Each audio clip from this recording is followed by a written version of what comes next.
And we are live. Good morning, everyone, and welcome to the Lockdown Economy interview series. It's a social nonprofit initiative started and launched by think tank AlterContacts, where real entrepreneurs share their insights. Good morning to our viewers. Good morning to Pamela and Cindy from our studio. And today, my name is Maisa, and our guest would be a Lebanese entrepreneur, the owners of Berti, and actually, it's one of the best Lebanese restaurants in Barcelona. Hello, Pamela and Sydney. How are you? Hi. Amazing. For sure. So I want to ask about Berti, about your business idea, and where are you from, Okay. and where are you now as well? Okay. So I used to be a digital creative director. Pamela used to be a casting director, and one day we decided to leave everything, come to Barcelona, and open a Lebanese bistro. It's the craziest adventure ever. So live the adventure. It's been a really amazing ride, and now we are based in Barcelona. We've created this beautiful bistro called Ryti. Ryti means, it comes from Latin, from Beirut, which is like the traditional name for Beirut. And we thought of like, hey, adding something personal, like a personal touch to it. Most words that end with E in Lebanese mean mine, so Verity is my Beirut. This is in brief. That's a nice story, and in fact, I love the name a lot. Thank you. And it has a feel of Lebanon. And I want to talk to you, like Verity started, and you moved from Lebanon to here in the beginning. How was this experience when you moved to Barcelona?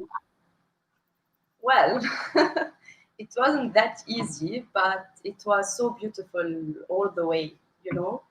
To come here, we don't speak the language, we don't know any person here in Barcelona. We were by ourselves, you know, to search for the place. That was the biggest challenge for us to find out where to open. You know, to come to Barcelona having this dream, but when you're here, okay, we're here now. What you know? You have to keep in mind that neither of us come from this industry, right? Like we're not restaurateurs, we're not in the F&B industry in any way. So, but you know, I think in a very, very humble way, we are born and raised Lebanese, and you have this set of skills where I think you make it happen wherever you go, honestly. And this is because of that we were able to do this bistro within a very, very few period of time, you know, with all the challenges that we were faced with. For sure. And talking about challenges and the dream, it's a true example how when you have an idea in mind and you're passionate about it, you can make it happen and the dream can become a reality. However, another reality kicked in 2020, and we were faced with a fact in March where the lockdown came for everyone. And I want to understand for Bertie, what did this mean? How did it affect your business? Can you give us some insights, and what did you do? Yeah, absolutely. So I don't know, you wanna. So you know, you go from being an employee. I just want to, because now we're talking to mostly entrepreneurs or people who want to be entrepreneurs in the future. So I would like to share this experience. You go from being an employee from a 9 to 6 job, you know, with a safe salary, like a monthly salary, to working almost 26 hours a day, if that's possible, you know, with an ongoing uncertainty. This is the life of an entrepreneur with or without a pandemic. Now you add the pandemic to the mix, and I think the first thing is that entrepreneurs don't rest. You know, you really work day in, day out. So the first thing that this pandemic did for us was forced us to sit down and rest for a few weeks so that we can have some space psychologically and mentally to think of what to do next.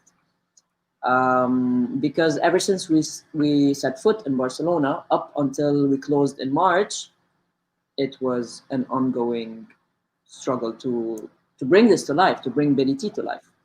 So the first few weeks, we just decided to rest, to disconnect. We didn't decide; we were forced to. Yeah. And then we started thinking, okay, I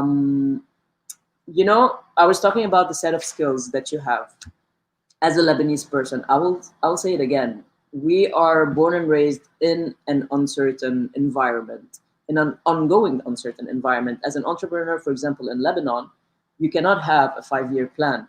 You have like a month-to-month plan because you never know what can happen. And I think we have this in our DNA. So we just took a breath for a couple of weeks and then we were back to work.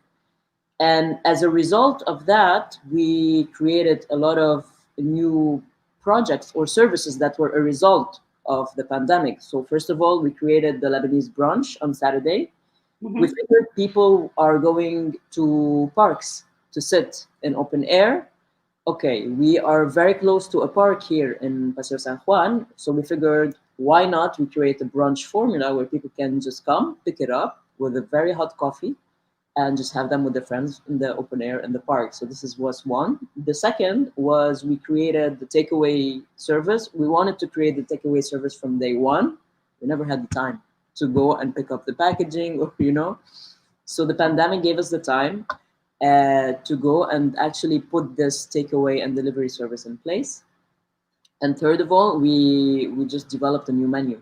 So if you think about it, I think we are one of the few lucky ones where the pandemic's positives kind of outgrew the negatives. On the business side, you are hit definitely, but in the same sense, I think it forces you to do things differently, and this has been amazing for Sobhieh, I think. Yeah, I can see.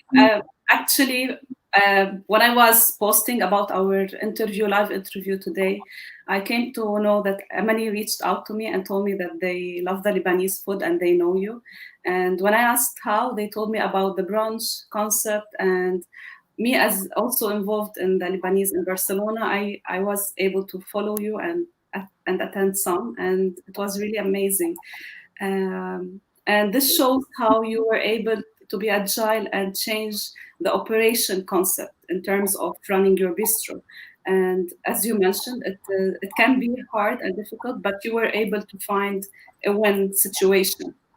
Uh, in terms of customer new dining needs and preference, did you notice any change in that behavior? How did you cater to the new normality? Well, yeah, Well. go ahead. Yeah, go ahead. So basically, we have this relationship with our customers where, because as you said, like dining in is different, like takeaway and delivery, especially in Beirut, because we explain everything for our customers. We have this relationship, we know everything about them. So we didn't want like the takeaway or delivery be like a service that it can be like you have a relationship with the clients. So we created this. So we started like to talk with our clients through WhatsApp.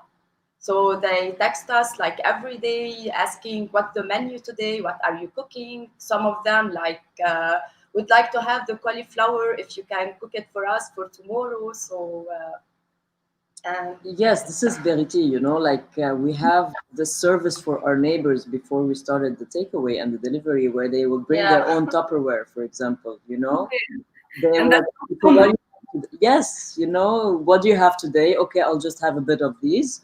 And they will return it with cake or with some flowers or so, we have this very personal relationship with our customers because Verity in the end is not really a restaurant. It's more our home.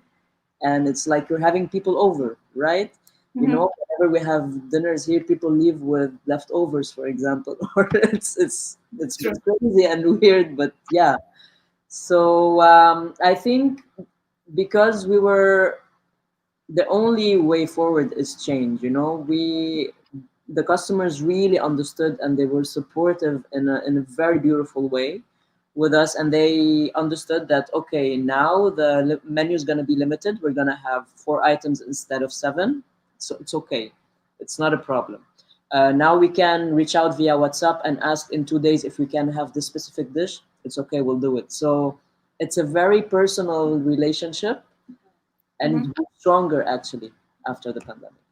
Yeah, so after the pandemic, so we can say that it was more the customers felt as if they are part of the experience, and what you offered was more family focused or customer centric, and that came to a new understanding.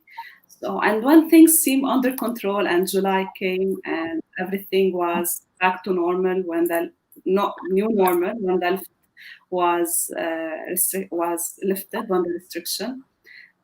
What did you find in terms of customers' demand? You were talking to me before we joined live that there was something called Sobhieh. Can you explain to us a little bit about Sobhieh? Yes, of course. So for those who don't know, Sobhieh is a very Lebanese term that comes from sabah, from morning, and it's a ritual that you have in the morning. You come, you sit over a cup of coffee, or maybe some nibbles, Yeah, it some starts with breakfast. the coffee. It starts with the coffee, and you sit with initially you sit with neighbors and family members, to talk about life and things in general, So Pamela and I, we had this ritual. We come, we open the bistro, we have it ready, but before opening to the public, we have our own Sobhieh. We have our coffee, we have our breakfast, and we have it on the terrace. And the terrace for Beirut is the sidewalk, so it's a public sidewalk.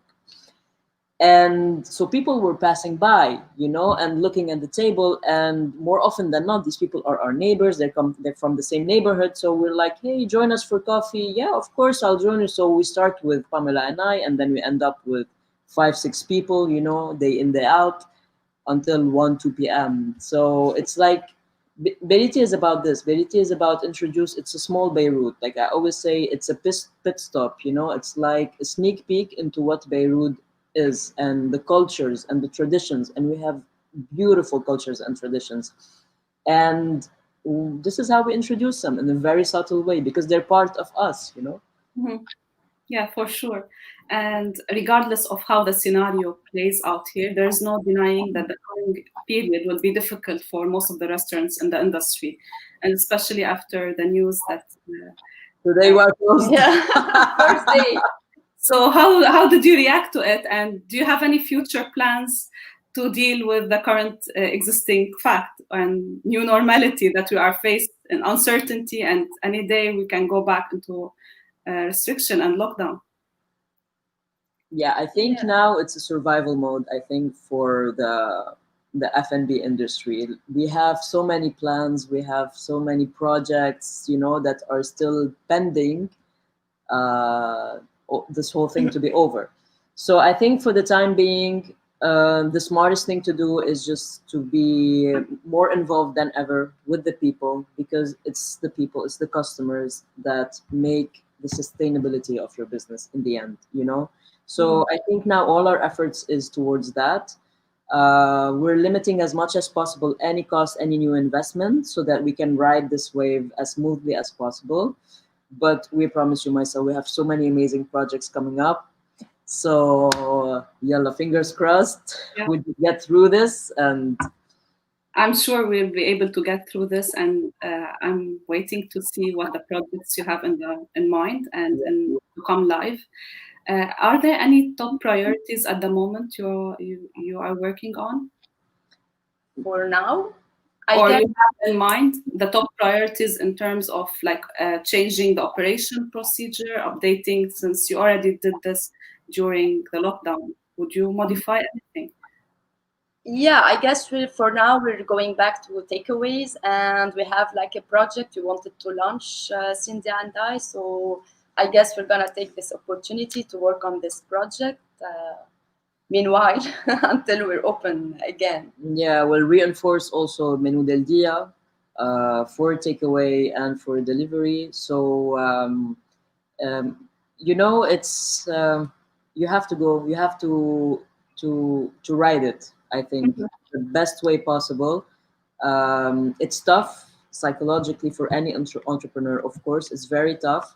But in the end, we what we try to do is we try to support as many small businesses as we can in our neighborhood, and they're doing the same. So you feel like you're not you're not alone in this, and that's for sure. You know, like today, any entrepreneur, any small business, any restaurant, you're not alone. So at least this gives you, you know, the motivation that, you know what, I can reach out to members of this community for help, for support, for, so we're not worried. Well, I can see that. And we were discussing also that sometimes the competition is eliminated when we are all faced in this, we see ourselves faced in the same situation, and we gain and we empower each other by working and, as you mentioned, supporting small businesses. Would you like to share anything before we wrap and reach the end of our interview? I would like to say one thing. Sorry, Yeah. I would like to say one thing is that you're being an entrepreneur. You always have to remember why you're in it in the first place. It's like a relationship, you know. Sometimes with the hurdles and the challenges of life, we forget why we're doing what we're doing. But I think it's very important to stop and remember we do it because we love it, and this will give us enough energy to move forward and yeah, to help others with us. This is the most important thing, you know, because if you're standing on your feet, you have a duty, according to me, to just help others get up and move on with you. Absolutely correct. It is. It's one of the driving forces, and Exactly. yeah. So I would like to thank everyone who joined us today. And on behalf of Cindy and Pamela, whenever you are in Barcelona, or you are living already in Barcelona, pass to Sobhieh. You'll find the details where they are located in the text below. And don't forget to subscribe to the channel, like the video, and in the coming weeks, we are going to share many more interesting opportunities and entrepreneurs from several industries. Stay tuned. And for now, we can say thank you for our special guest. Thank you, Marisa. For having me. And I hope to see you soon after everything is back to new normal. Best bye for Sobhieh. I will definitely. And everyone who's watching us today and would like to have a but maybe online because of the new changes. But so see you and have a nice day. You too. Thank you. You too. Ciao.